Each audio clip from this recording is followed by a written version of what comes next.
This is Ann Bobby, and you are listening to the Clive Barker Podcast. Hello, and welcome again to episode 7 of the Clive Barker Podcast. I'm your host, Ryan Danhauser, and normally I like to have a couple of people so we can sort of, talk, back and forth and stuff, but we're going to do things a little differently today, because today's episode is about the Mad Monster Party. And if you haven't been following along, what that is in Charlotte, North Carolina, there is a screening of the Cabal Cut of Nightbreed. What that is they took two VHS tapes of composite footage and the DVD and mixed them together to make the most comprehensive cut they could. And by they, I mean Seraphim Films, Mark Miller, and and there are others. So I flew down to Charlotte, North Carolina for this event. Right now, I'm talking to you from my hotel here in the Blake Hotel, which is the convention hotel. I've been flying since 1 a.m. And I arrived here at 6:30 p.m. So yeah, that's pretty much wiped me out. But I just got back from breakfast, and I guess I'm not able to register until like 4:30 or something like that. So I've got some extra time. Thought I'd get the introductory stuff out of the way. So, of course, I'm really excited about this. When I remember going to a sacrament signing, and it was 1995 or 1996, and, it was may have been only my third signing with Clive Barker. So anyway, at the end, I stayed until everyone was done signing so I could go ask a question, and I went up to him and I said, "Do you know when the Nightbreed director's cut is going to come out on Laserdisc?" And he said, "Oh yeah, the Nightbreed Laserdisc. It'll be 25 minutes longer, and it's coming out very soon."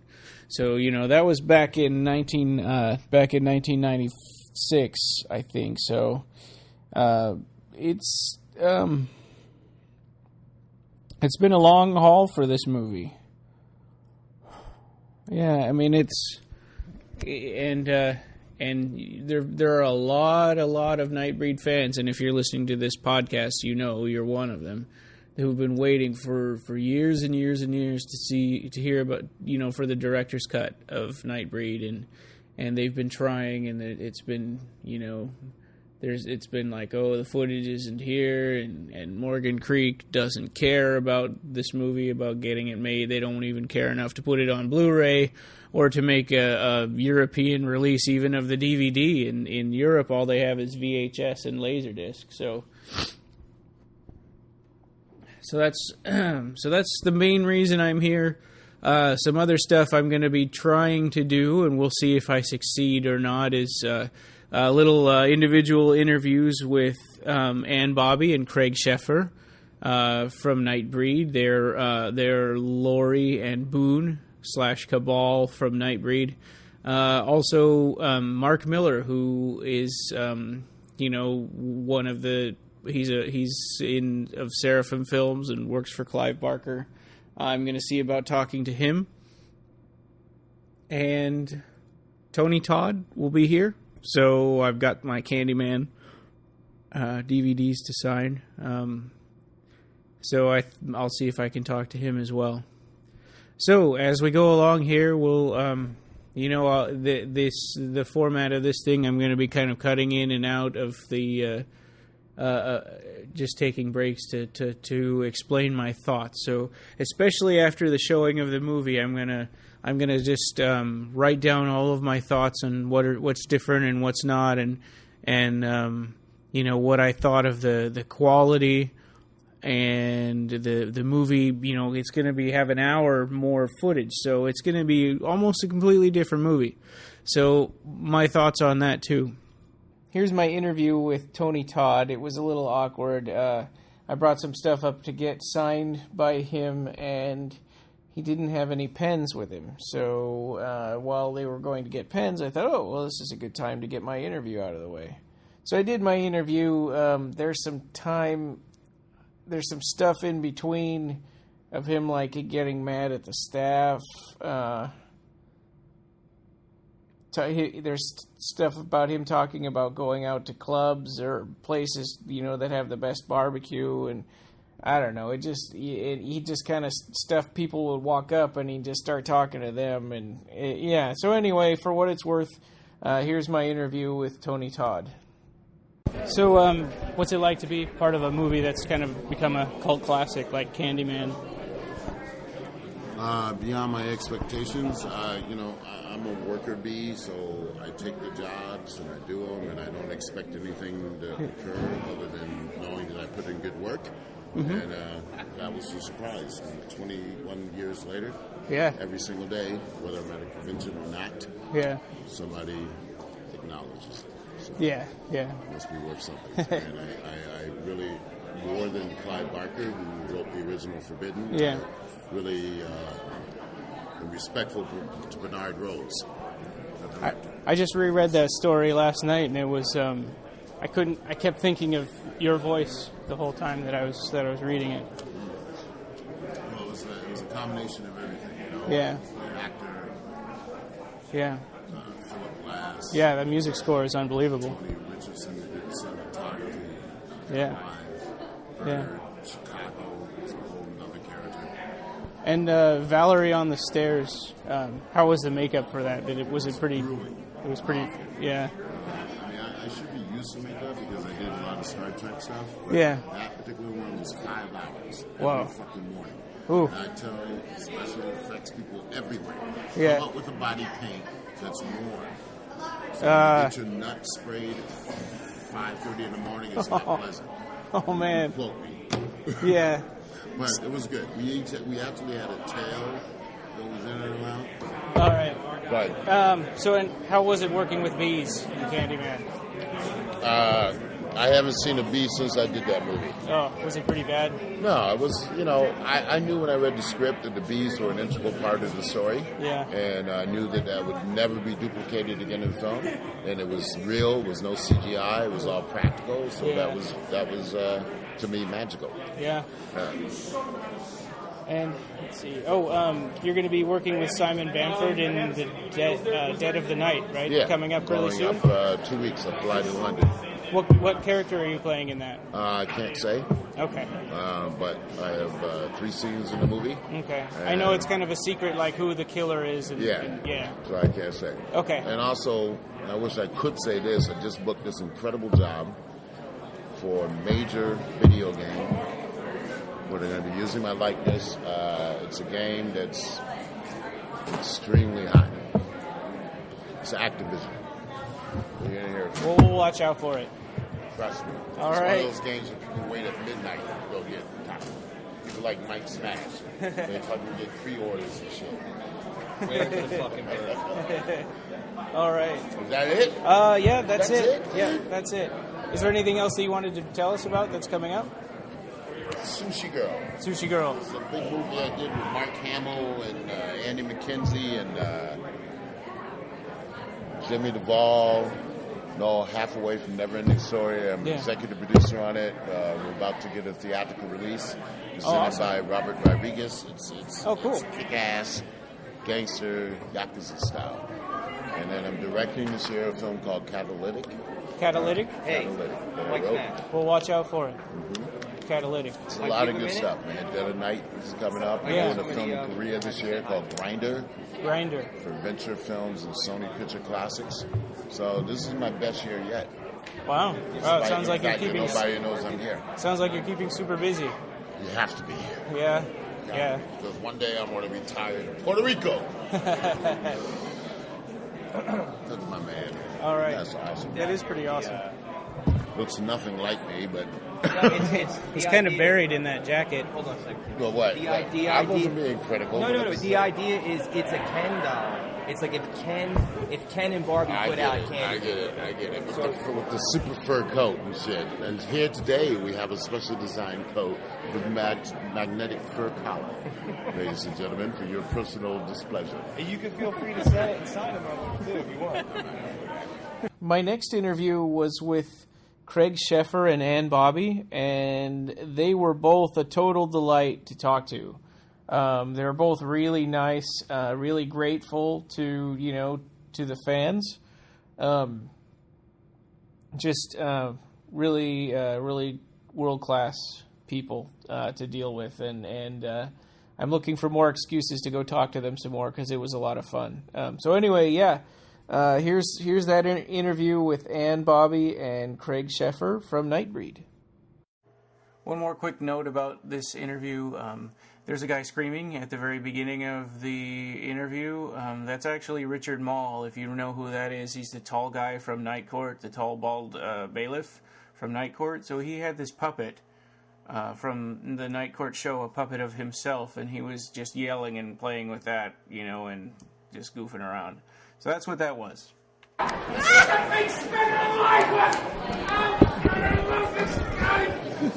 my mouth doesn't move! Hello. Clearly not monster. Yes. Okay. So what's it like to be associated with this movie that's become kind of a cult film? I am personally deeply moved by the love that people have for it. And it actually makes me realize the ability that we have as artists to convey to something that we may not even know we're reaching. Yeah. It's really, really powerful.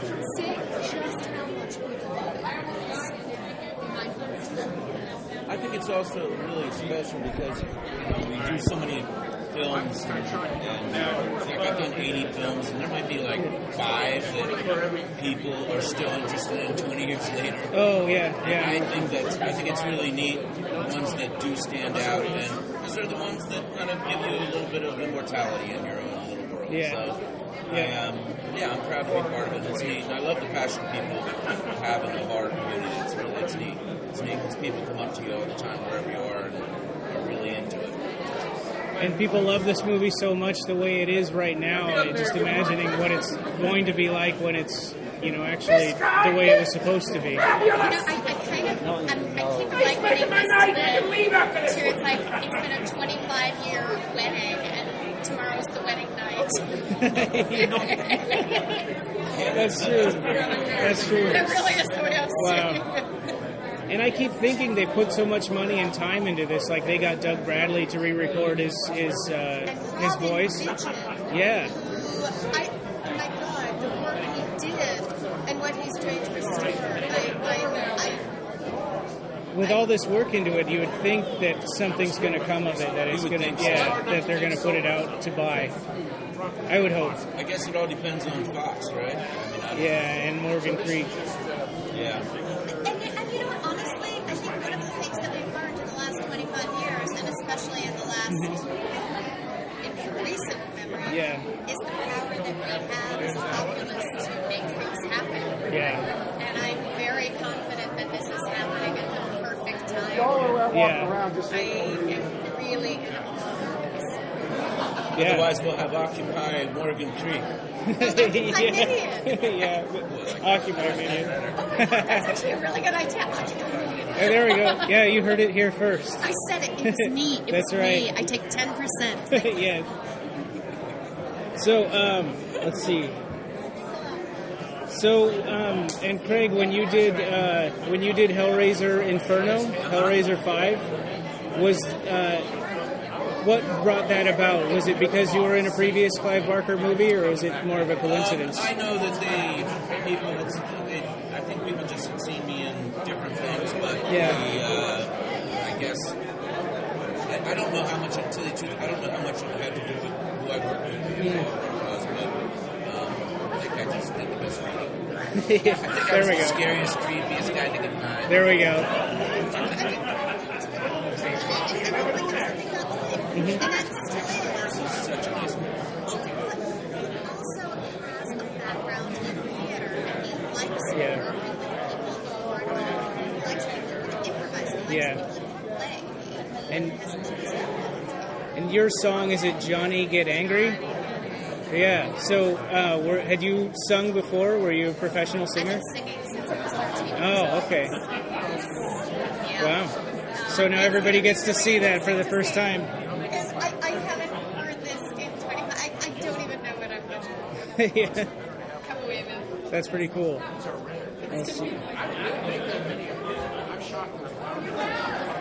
What have you guys got coming up that we can look out for in projects-wise? Getting ready to do a couple of movies. I just did a couple called The Mark. I did the third one I'm doing is called Kid in a month. And I'm doing a movie with Pacino called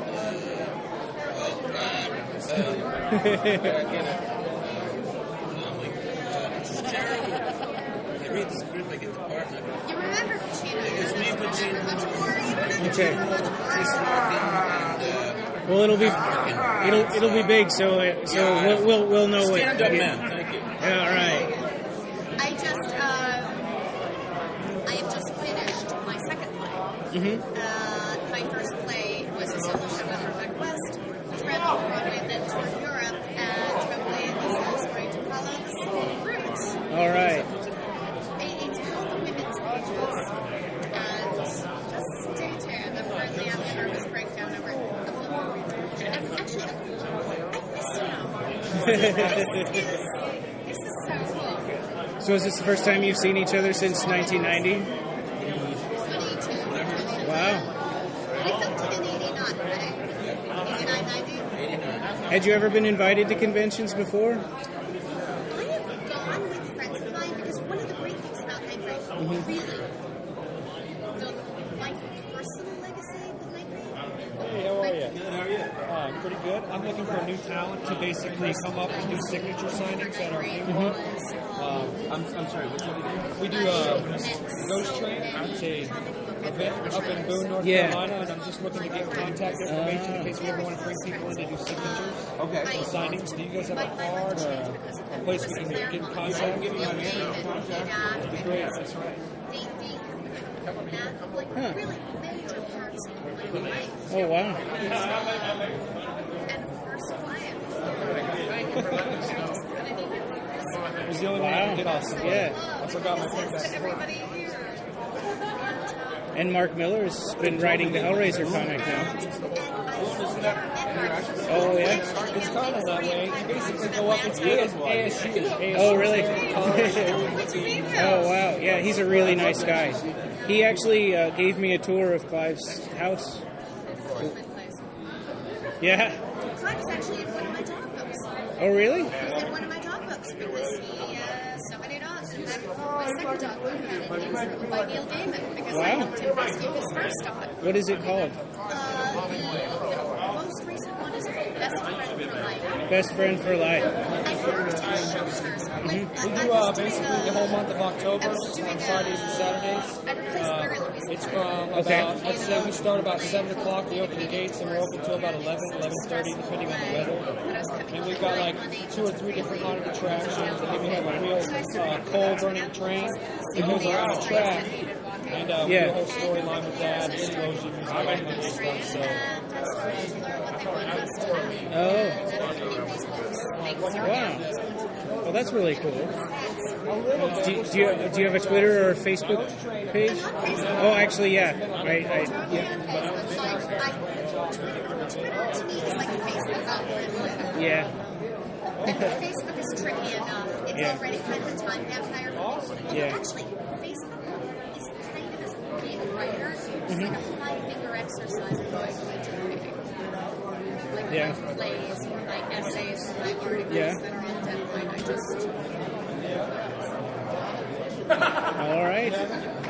Let's see if I have any more. Just trying to go in different directions.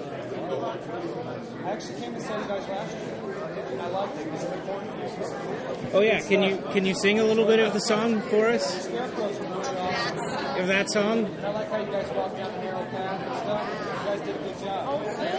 You know, it's so interesting. to sing that from 25 years. Well, Okay. Really? Really? Yeah. I gotta pick this up. Okay, yeah. Johnny get angry, huh?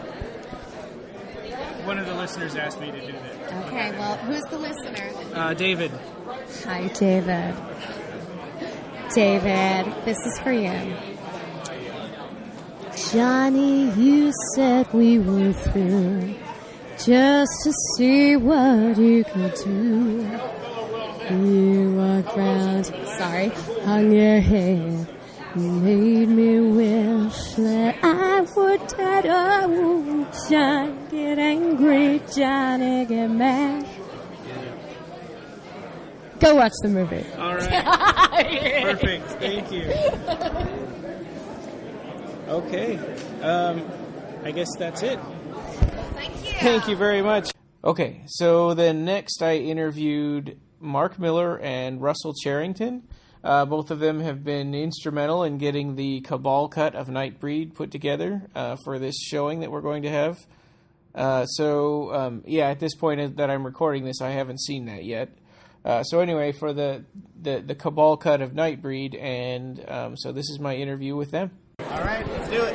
All right, so tell us about the Nightbreed Cabal Cut. What was the very first thing that got this started? The very first thing was we found the VHS workprint footage of them before shooting scenes in the office. We were just sitting on a shelf collecting dust and serving.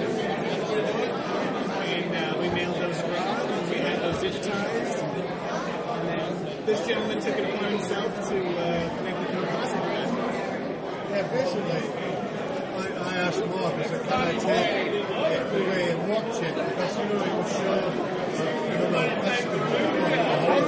Yeah. And there was a kind of backlash against it from the fans where they said, this is not a film. Yeah, it was in 10-minute the workprint was so rough. It was really rough. There were sections where sound was gone completely. Yes, there was nothing, it wasn't really moving. It was in 10-minute sections. And it would stop and start again. And I kind of had that version. I watched it at home. Yeah. And then I took it upon myself to create a version of it. And then 3 months later... So was that the Horror Hound version? After that. Oh, it was after that. Mark made me a copy. I took it back to England. Yeah. I watched it, and then I decided to edit it. So I edited the original release DVD.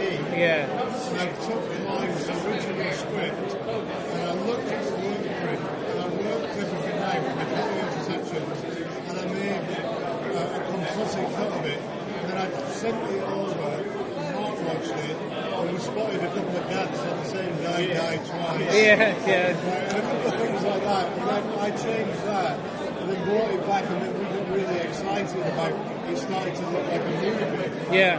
So the next bit was that next cut of it that we looked at.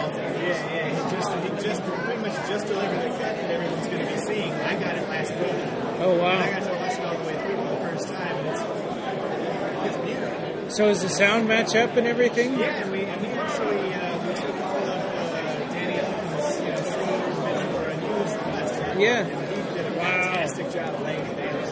So there's even a musical score over some of those parts? Everybody forever's talked about a musical number. Yeah. And that's actually in the movie now. Yeah. So you're going to see that. This version is 3 different versions of Nightbreed made into one. Yeah. 2 different VHS copies. And the DVD. Yeah, and it just absolutely plays like the novel Cabal. That's why it's called the Cabal Cut. Huh. It's not Nightbreed as you've ever seen it before. It's Clive Barker's Cabal on the screen. So Narcisse dies and... You have to watch it. Okay. Okay. No spoilers. We'll know more tomorrow. Yeah, but you'll be there. You'll see for yourself. Yeah. To be continued. Yeah. Okay. Well then of course people are asking how far along it is with the Scarlet Gospels. Of course, we got Scarlet Gospels. Yes. Well, we're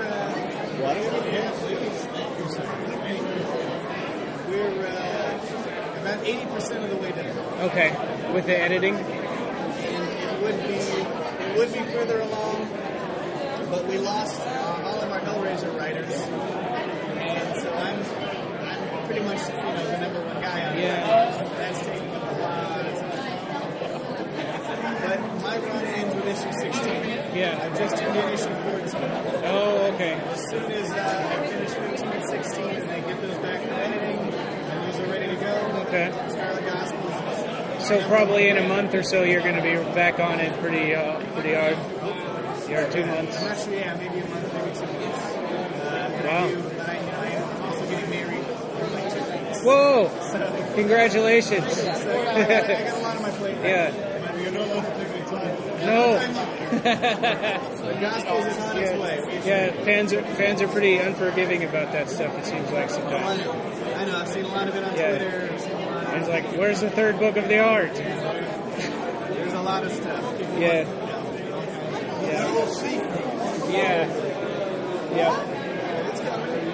We had one question from a listener. David wanted to know the tree in issue 11 of the Hellraiser comic, the tree with the corpses hanging from it.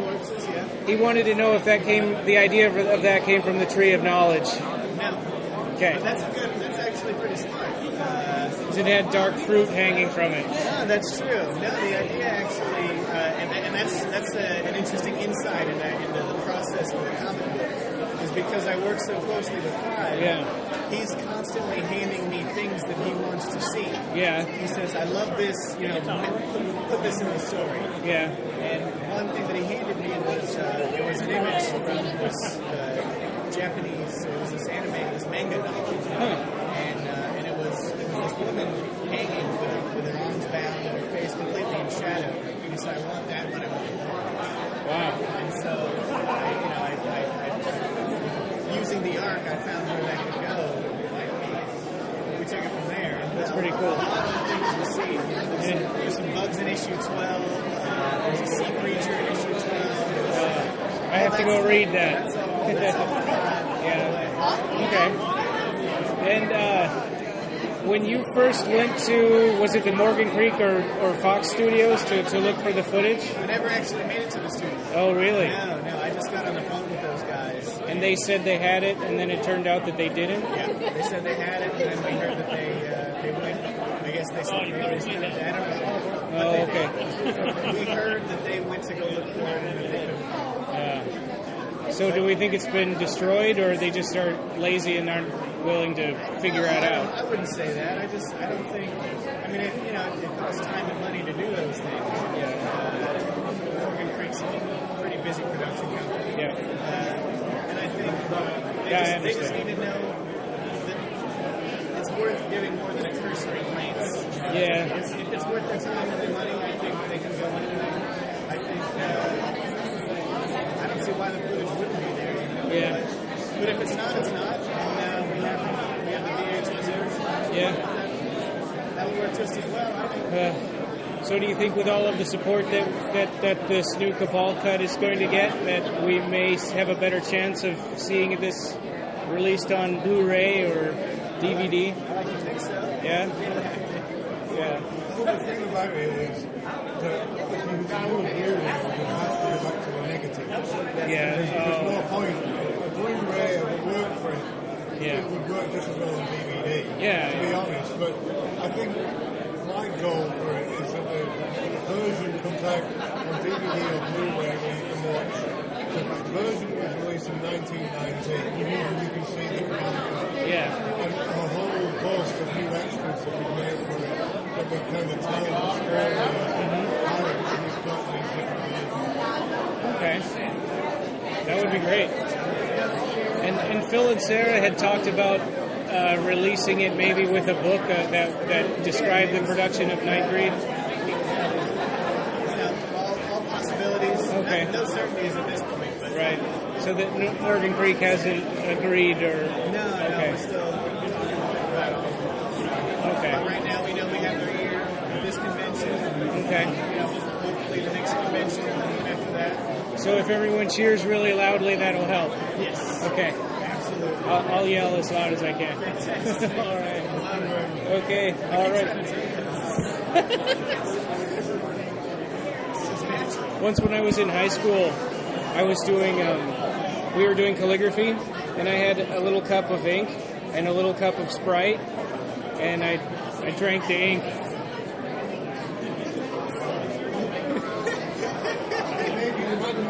Yeah, that's right. That's awesome. Yeah. All right. Well, thank you. How much ink did you end up drinking? It's just a mouthful, and I spit it You out. didn't swallow too much. No. Up next is the Scares That Care charity auction. I recorded the whole thing, but really I'm just going to share with you the part with the Nightbreed crew jacket that Clive Barker drew a picture on. So that's the part that I'm going to include. Just really briefly, the other things that they auctioned off were like recorded outgoing voicemail messages from some of the stars like Rutger Hauer and Linda Blair. And there was a ride in the Christine car as long as it's not raining.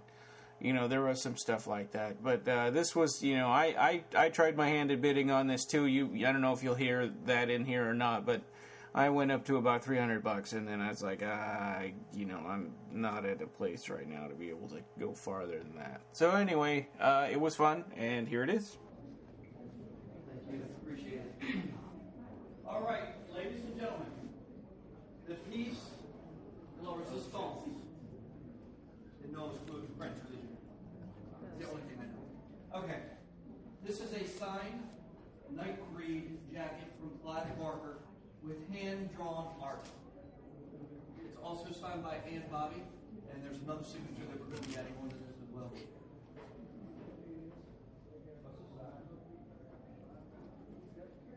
The size is an extra large.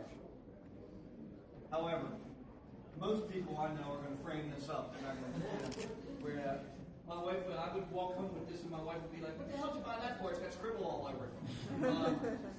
So, I'll tell you what, because this is a pretty special item, let's start the bidding off at $50. We have 50. We've got 50 in the back. We have 60. We've got 60 over here. That's 70. I've got 70 right here. 80. I've got 80 back here. 90. 200. Are you saying $200? $200. Nice. I've got a $200 bid. Do I have 225? 225 right here. Do I have 250? I've got 250 right here. Do I have 300? $300. I've got $300 right here. Do I have 4? I've got $400 right here. Do I have 5? Somebody give me $500 for a one-of-a-kind crew jacket from Nightbreed, signed by Clive Barker with hand-drawn art. Can somebody give me 5? I've got $500 right here. Ooh, it's getting tense in here. Start going to the bathroom soon. $500. Do I have, let's reach for the stars, folks. Do I have $1,000? Do I have $1,000? $1,000. People talking over here, considering it a little bit, talking. $1,000. I got $500 as my top bid. I've got $500. Let's go 6. Do I have $600? 600? I've got $600. How about 7? Do 7? Do 7? I'll take $650 as a bid. 7?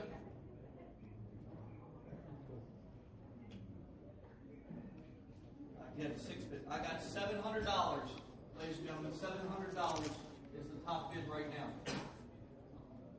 Anybody want to give me 8? $800. $800. Remember, folks, we have no salaries, no paychecks. 100% of this money is going to help 3 families that we've chosen this year. So I have $800. 800. Did I happen to mention that we're also a 501c3 IRS approved charitable organization, and you can write this off as a donation on your taxes. Not only are you getting a great jacket, you're getting a great tax deduction, and you're helping 3 families. Of course, we all know the importance of that order was issued. trying here. Spend $800. 800. I've got $800. Thank you very much. Do I have 9? I'll make it simple. Do I have 850? 850. 850. Do I have 9? $900. And I will email a receipt to the winning bidder so that you can have something in your records for your taxes. 900? Can't go? Can't go? 900? 850 is the top bid, folks. 850. Tell you what, can you go 875? I got 875. You got 9. I got $900. I got $900, folks. $900. Folks, if we get a bid for $1,000, I will throw in a genuine scarcity care bracelet. Hold your excitement. I know it's earth-shattering. A genuine artificial rubber scarcity care bracelet. Artificial rubber. Got to do something to break the tense how tense it is in here. I've got $900. Can I get $1,000? Can I get $1,000? Can I get $925? Can I get $925?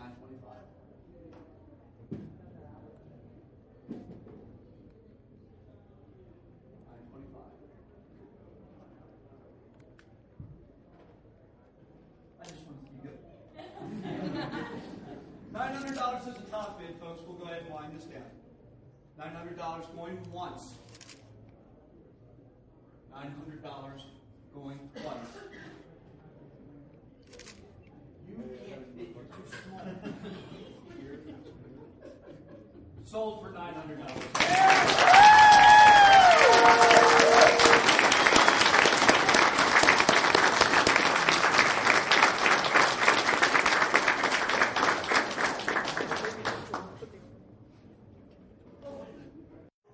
Okay, coming up here is the intro. The actors kind of introduce themselves, and Russel Charrington and Mark Miller before the movie started.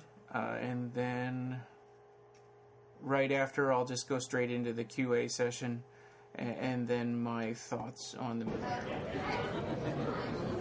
Hello. You guys are all here for the Nightbreed screening? Well, we were going to do a Q&A first, but the actors and the kind guys over here, this man here, these two guys here responsible for the film you're going to see, they would like us to let you guys watch it first. And then they want to do the Q&A. Yeah. But here's my question. Hi. Hi. Thank you. What do you think? Should we just run the movie first? Or here's my question. A lot of you guys know this is like, I'm like a con virgin here. Do you think people... so do you think we should...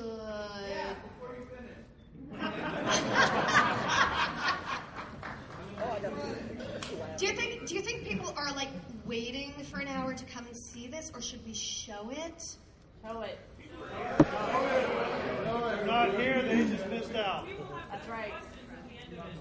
That's okay. Thank you. That's kind of what we all think. So why don't we just run the movie?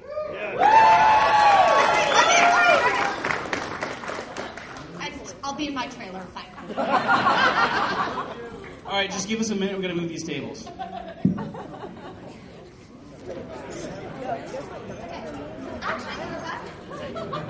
Before we run the movie, I'm going to hand this over to Mark. Come on. Yes, exactly. We're going to have a little discussion. Why don't we announce each other? Come on up here. The people who are responsible for putting together this director's cut. Woo!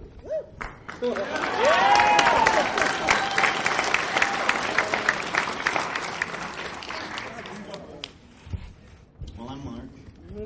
Hi, Mark. Hi, Mark. Hi. I'm an alcoholic. I'll be back. I'm grabbing a cup of coffee. I'll be back. I don't need coffee. Yeah, like I need coffee. I know. Thank you. I want to get a picture of you guys. How excited are you guys?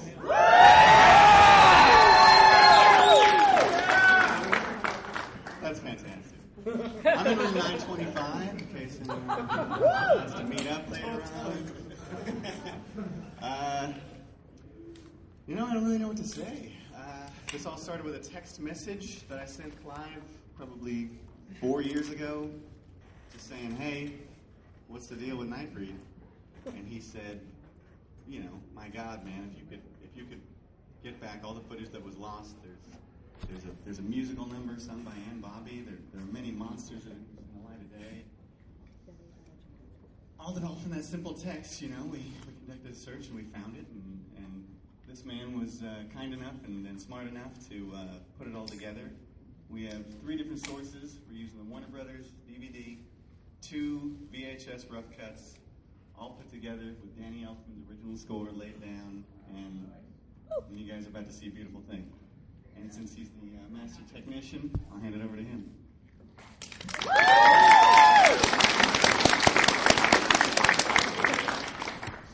Hi everybody, I'm Russel. Hi Russel. There's a little bit of a story here. So I basically got Mark to give me the first rough cut that was shown about a year ago at a convention. Did anybody see it? Yeah, you saw it. Okay, so I took that rough cut away and I pretended I wanted to watch it. So I took it home, and because I'm a filmmaker, I decided to restore Nightbreed.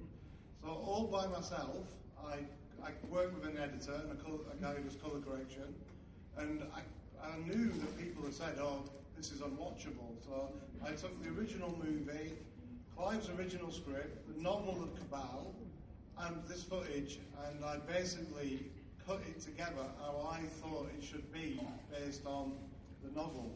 So I did that, and I took it over, and Mark watched it, and I watched it, and we realised that a character died twice in it. So we realised, that we had an awful lot of footage, and people were dying all over the place. Yeah, so we went away, and then we did those changes, and then gave it to Clive.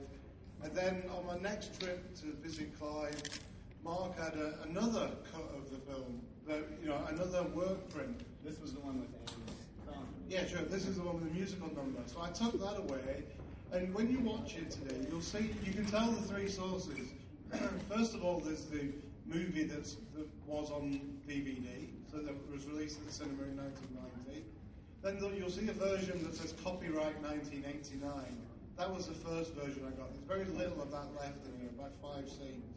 And then the newest version we got, which came from a VHS source, basically is the cleanest of all the work print. So basically what I did is use that, and then we found that it was about another 8 minutes of footage that we hadn't seen before, including a musical number. So I put that in together. We spent about 4 months doing sound work on it, colour correction on it, editing it, showing it to Mark.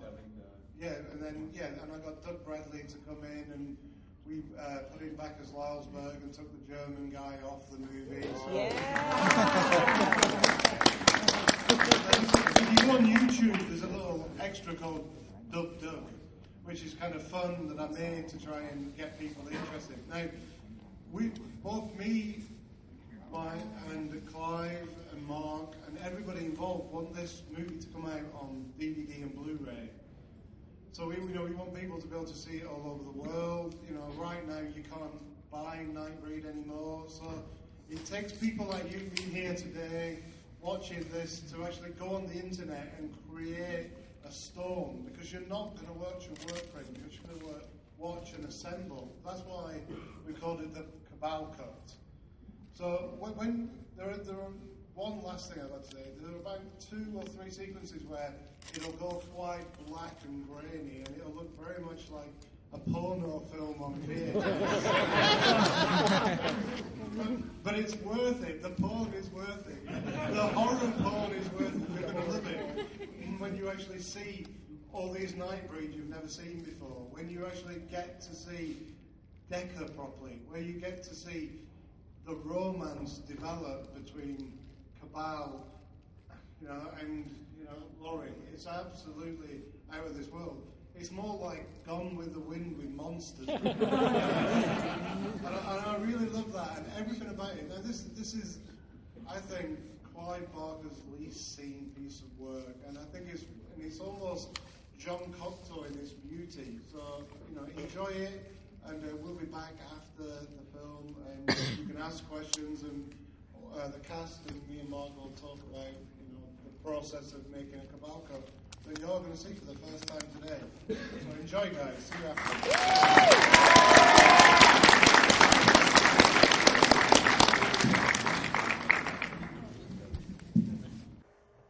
Okay, so I'm actually going to cut this episode off right here.